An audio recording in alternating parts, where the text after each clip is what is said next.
দিনে যে সাবমিশন দিয়েছিলাম সেই সাবমিশনে আমরা এটা বলেছিলাম, মেজর সিনহা তার জীবন দিয়ে আরও অগণিত মানুষের জীবন রক্ষা করে গেছে এই মানুষরূপী প্রদীপ সহ প্রদীপ লিয়াকতদের হাত থেকে।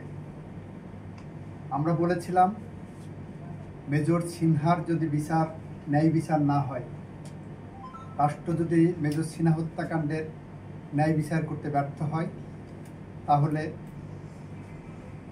কবি হেলাল হাফিজের মতো আমরা তার ভাষায় উত্তর পুরুষের ভীরুকা পুরুষের উপমা হয়ে রয়ে যাব। আমরা বলেছিলাম, এই বিচার প্রক্রিয়ায় রাষ্ট্রপক্ষ এতটাই তৎপর যে আগামী প্রজন্মের জন্য, সুকান্তের ভাষায় আগামী প্রজন্মের জন্য বাসযোগ্য করে গড়ে তুলে রাখার জন্য এই বিচারটা প্রয়োজন এবং এই শাস্তিটা বহাল রাখা প্রয়োজন। এখানে আপনাদের মাধ্যমে গোটা দেশবাসীকে জানাতে চাই, এই মামলায় আসামি পক্ষ একটি আলিবাই নিয়েছিল, সেটা হলো মেজর সিনহা। তাদের